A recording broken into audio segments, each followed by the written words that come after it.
The race for governor of Ohio is just getting started, but it's been a fast start.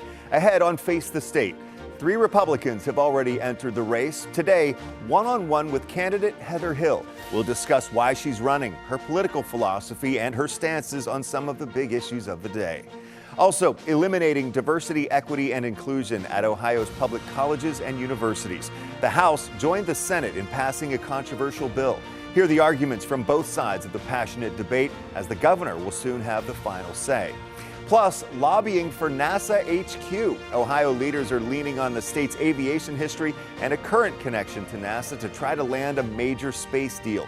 Why they think Ohio is the perfect place for the space agency to call home. Face the State starts now.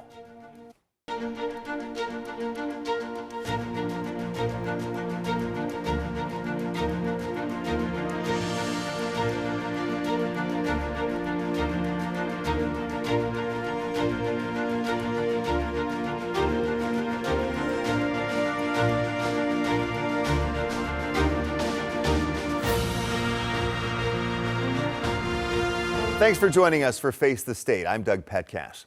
Ohio voters won't choose our next governor until November of 2026, but the race is already on. We're even seeing TV ads from Vivek Ramaswamy. The candidates are now working to get their messages out, to introduce themselves and their philosophies and their ideas on how to improve the lives of the more than 11 million Ohioans. On the Republican side, 3 candidates have entered the race so far. They are former presidential candidate and biotech entrepreneur Vivek Ramaswamy. President Trump has already endorsed him for governor. Current Ohio Attorney General Dave Yost is now serving his 2nd term in office. Before this, he served as state auditor from 2011 through 2018. And Morgan County small business owner and former president of the Morgan Local School Board, Heather Hill. More on her in just a moment. On the Democratic side, only one candidate is running so far. Dr. Amy Acton is the former director of the Ohio Department of Health. She became well known during Ohio's early response to the COVID-19 pandemic. Today, we're going to learn a lot more about Heather Hill, her background and her stances on the key issues. As I mentioned, she is a small business owner and former president of the Morgan Local School Board.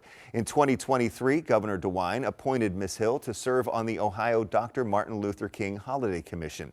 She and her husband of 30 years have 2 kids and have fostered many more over the years, according to her campaign website. Ms. Hill was also a founding member of the Morgan County Habitat for Humanity and is an Ohio University graduate. Ohio Republican gubernatorial candidate Heather Hill is my guest today on Face the State. Ms. Hill, thank you so much for being here today. Well, thank you. Well, let's get right to it. First of all, why did you decide to run for governor? Well, one thing that happened was one of my foster children was shot and killed by law enforcement. At that time, I had several Republicans and law enforcement officers that contacted me and asked me if I would be interested in running. At that time, I said no. And then almost exactly a year later, it happened again with another one of my foster children that were shot and killed by law enforcement. Again, law enforcement officers, fellow Republicans contacted me and said, we need you right now. And I said, I'll do it. So here I am. So here you are. So what are your top priorities then in running for governor? Well, I have a lot of top priorities right now. Ohioans are facing some devastating things right now, and I want to take care of most of those as coming in as a new governor. One of the things that I'm definitely wanting to do is make sure that our law enforcement and first responders receive top of the line training so that they're able to deal with people with mental illnesses and different circumstances that are coming up right now. So one of my main priorities will be building a state-of-the-art facility that trains our law enforcement and first responders with a live action city in that training facility. Another issue that I'm working on right now is building a committee that will help me with the property tax issue that Ohioans are facing. It's devastating for Ohioans. We have our senior citizens that can't afford to keep their homes. We have young people that are trying to start their lives and they can't afford to purchase homes because a lot of their property taxes are almost as much as the mortgages. There's just so many situations that we're facing right now as Ohioans. And you know, Ohio has a trust issue right now. Ohioans don't trust our government, they don't trust our law enforcement, and they need me to come in as someone that they can trust and someone that will work on their behalf. I'm not a career politician. I'm not an out-of-touch billionaire. I'm a person that's going to come in here and is going to do what needs to be done so Ohio can be the best that it can be for all Ohioans. You talked about trust, so why should they trust you? They should trust me because I have proven over the years that I am a trustworthy person that will stand in the gaps and make tough decisions when it comes to doing what's best for Ohio. Like I said, I'm not in anyone's back pocket and no one is in my back pocket. I am literally here to do what's best for Ohioans, and people are gravitating towards that. Education has been a huge topic of discussion lately, certainly this past week. Governor DeWine went to the White House Thursday for President Trump's signing of the executive order to dismantle the U.S. Department of Education. And we have a graphic to show. In a statement, he said, in part, by giving states more authority over education, we will have the flexibility to focus our efforts on tailoring an educational experience that is best for our children and meets Ohio's needs rather than trying to chase federal priorities. So, Ms. Hill, what do you think, first of all, of Governor DeWine going there to Washington, D.C. to be there for the signing of the executive order with the president dismantling the Department of Education? Well, Governor DeWine over the years has proven that children are always on the front of what he does for Ohioans, and I will honor that as well. With my background, you know, I was a school board president, a coach, a foster parent, and I think that it's really going to benefit all of the states to have that brought back to a local level. With dismantling the federal Board of Education, Department of Education, it's going to allow us at the state level to prioritize where funding goes, to prioritize what's important in our schools. So I think that it's wonderful. So you are a supporter of that idea? Yes, I am. Does it seem like it's happening too fast, though? It seems like, you know, some people would argue, okay, we're going to dismantle it, but there's not really a plan on how then to carry that forward. Well, I don't think it's too fast because this should have happened a long time ago. We need to have control at a local level. Having people that don't understand what Ohioans go through, making the decisions on where our funding goes, what happens in our classrooms, what availabilities our parents have when making decisions, is not working for Ohio anymore, and people are standing up against that. So I'm very excited to see how this will work with bringing out those responsibilities and those things back to a local level so that we can do what's best for all the students of Ohio. Well, as a candidate for governor and as a former school board member and president, what do you think is the greatest challenge that needs to be tackled in Ohio education right now in the K-12 realm? Well, one thing that when I'm out talking to voters, their biggest complaint is that parents are not having control over what's happening in their children's classrooms. We need to we need to allow parents to have more say-so over their children's education and over their children's health care. Of course, finances are a huge, huge problem right now for all of our schools. I'm from Morgan Local, and I'm sure you've seen some of the things that are happening right now with our tech school program. I was a graduate from Morgan's Tech School, and it's vital to our community. But people outside of our community might not understand that. So bringing those funding and those things back into a local level will give us more control over what's happening with our school systems. And there's been a lot of talk also about, you know, the budget for schools, public schools here, with billions of dollars going to vouchers. Where do you stand on that, you know, the voucher and the choice programs versus putting public tax money into public schools? I was a parent that had my children in public school, private school, and homeschooling. Okay. I support giving the parents the options to move their children into the schools that fit best for that particular child. Once again, I'm going to reiterate, no one cares more about a child's education than their parents. So we need to give the parents more control over where that goes, and that funding should always follow that child. Okay. Property taxes has also been a big issue. You talked about affordability a little bit earlier. What do you think can be done about property taxes to make things, you know, more affordable for folks, especially those maybe who are on fixed incomes? Well, I know my opponents are sending out a lot of fluff right now. We're going to get rid of this tax, and The we're income going to tax. get rid of this, and we're going to make it to where we don't have state property taxes.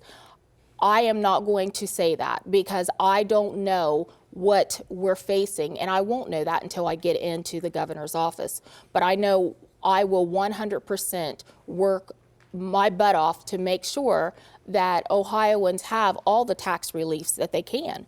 We may not be able to completely remove property tax, but we can make it to where it's not so much of a burden that people can't afford to own homes. They can't get rid of all the taxes, right? That's We correct. need to We fund things need- for certainly for critical services.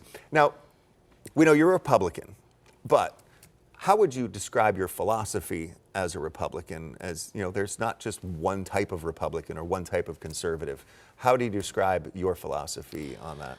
Well, I am a Republican. I'm a very strong Republican. You know, I own Ohio Hunting Lodge, and I've been a Republican for many, many years.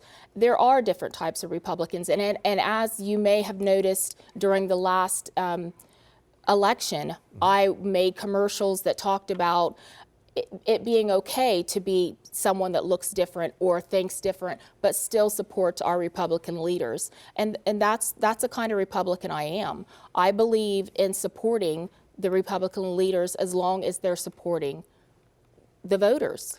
Would you say that you're a strict, very conservative, far-right Republican, more moderate Republican, a Trump Republican? Or are you just somewhere in the, All of the mixing all above. that? Yeah. All of the above. It depends on what issue. But I tend to lean more conservatively, but it just depends on what issue we're speaking about. I am not the type of person that's going to just blindly follow anyone, including President Trump. He has proven to me over the last election that he is somebody that has a plan for America, a plan that makes sense to me, and that's why I have gravitated towards what he's doing for America. So to answer that question, all of the above. It just depends on the issue. And let's talk about one of the issues that is close to your heart, you and your husband, fostering children. And you say that you've fostered many. I don't know how many. I don't either. over the years. Over the last 30 years. Well, what do you think about Ohio's foster care system right now and its state? Is it in good shape? Does it need to be improved? We have a very broken system right now. Governor DeWine has tried very hard to fix this system, and I will follow the groundwork that he has laid, but there are so many changes that I am prepared to make the first year that I'm governor, the new governor for Ohio. First off, we need a landing pad. We need a place where when foster children are taken out of their home, that they are an area where they are able to de-escalate and Like kind of decompress? decompress, yes. We need something like that. Foster children being in offices overnight or for weeks at a time because they don't have a placement yet is not acceptable, and that will not happen under my watch. Heather Hill, Republican candidate for governor. Thank you for your time. Thank you. And working with me on the schedule to be here today. And it's good to get to know you a little bit and to help my viewers get to know you a little bit too. So I appreciate your time. Well, thank you. Thank you for having me. You're very welcome. Well, still ahead on Face the State. Supporters say that it will advance Ohio higher education. Opponents say it will destroy higher education. The debate over Senate Bill 1 as it takes another major step toward eliminating diversity, equity, and inclusion on Ohio's college campuses. Plus, back to the office, the end of remote or hybrid working for thousands of state employees, why the governor says it's needed, and how downtown businesses are already making more peanuts because of it.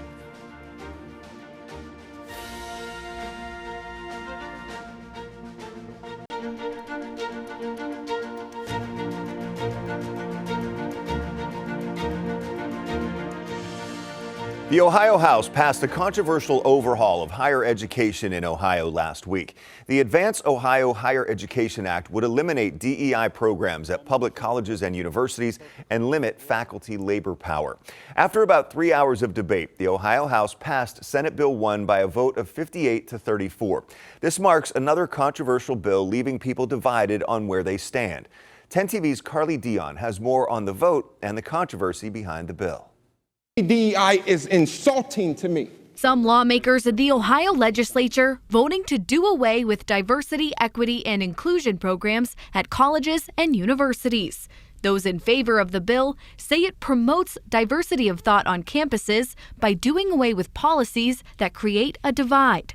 But DEI flips the script and judges people by the color of their skin rather than the content of their character.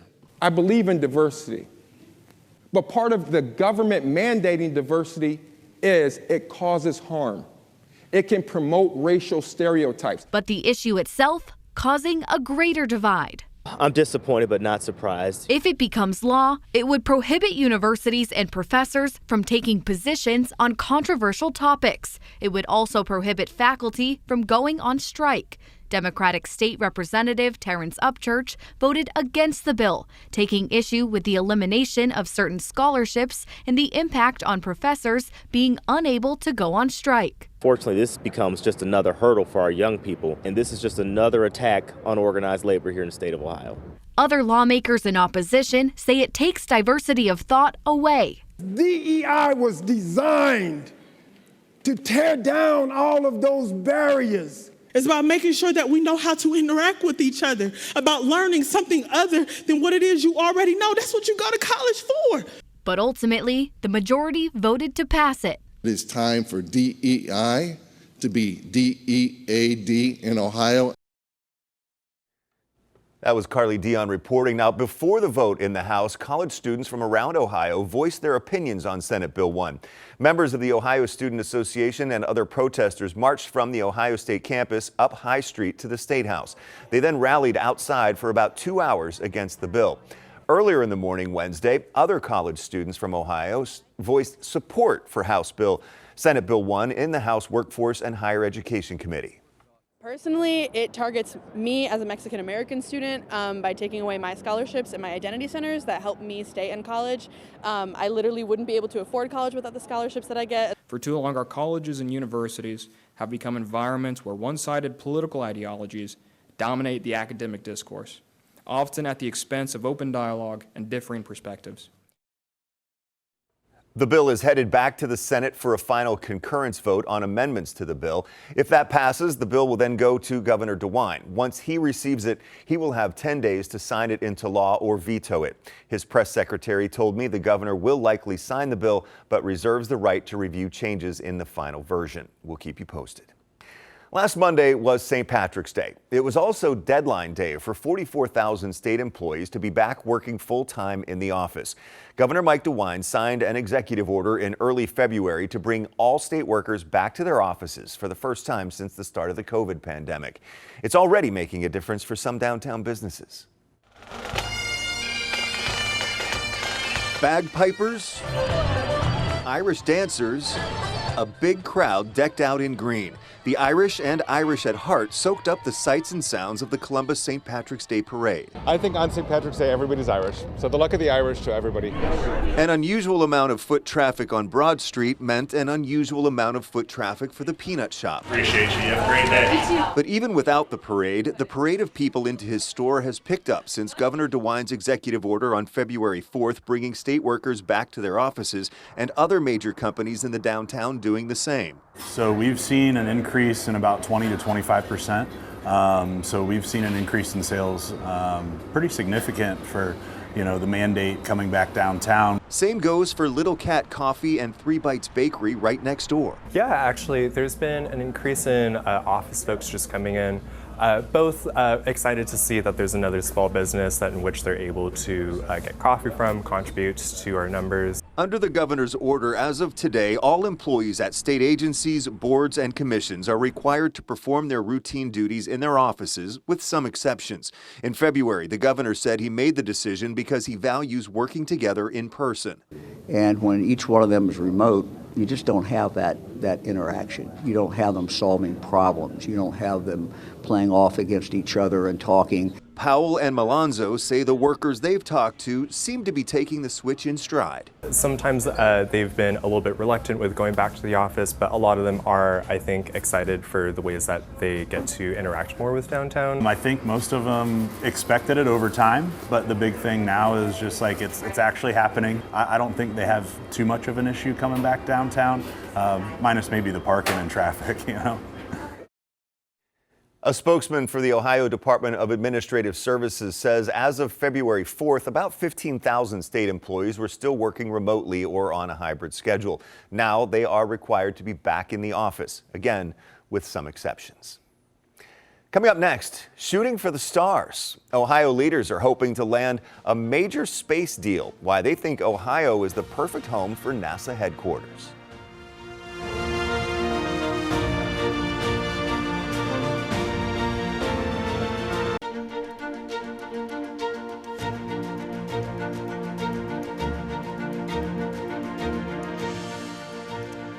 Ohio leaders have their eyes on space, actually our space headquarters in Washington, D.C. NASA HQ will soon need to move, so Ohio federal and state leaders are lobbying to bring NASA headquarters to the birthplace of aviation. It's cool how they just blast off into space and go super fast. From rockets to Mars rovers, kids are drawn to the space exhibit at COSI and just the idea of space. All the planets and solar systems, and that you can go on rocket ships. So many galaxies and planets that astronauts have never explored. Ohio leaders are now exploring a possible connection with NASA. What better place than to move back to the beginning of aviation? The current lease for NASA headquarters in Washington, D.C. expires in August of 2028. Ohio state and federal leaders are lobbying to make the birthplace of aviation the HQ's new home. NASA Glenn is involved in all of the different 6 missions, both aeronautics and the space side of things. Governor Mike DeWine and Lieutenant Governor Jim Tressel wrote a letter to President Trump urging him to locate NASA headquarters at NASA Glenn Research Center in Cleveland. 13 members of the Ohio congressional delegation sent a similar letter to Vice President J.D. Vance and the NASA administrator designate.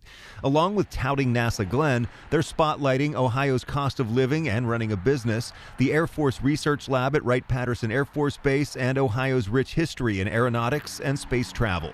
You think about all the great folks who have been in space from Ohio. You know, I don't know if anyone has the tradition that we have. In this interview you'll see only on 10 TV, Tressel says the Ohio community and workforce would benefit. The people that would be working at a facility like that are just outstanding people doing things that we need. Just to be clear, this is all about NASA headquarters, not the launch pads. No, we wouldn't be shooting off rockets, but we'd be testing things to make those rockets more efficient.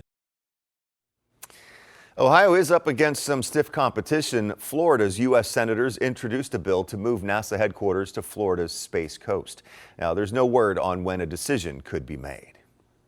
Well, speaking of space, a former NASA administrator will deliver Ohio State's spring commencement address. Astronaut and retired U.S. Marine Major General Charles Bolden Jr. will give the address. He was appointed as NASA's 12th administrator and served the agency from 2009 to 2017. Bolden did not attend Ohio State, but in 2017, the university awarded him an honorary doctorate to recognize his impacts on advancing the goals of NASA. Thank you for joining me this week for Face the State. I'm Doug Petcash. I'll see you next Sunday at 11:30.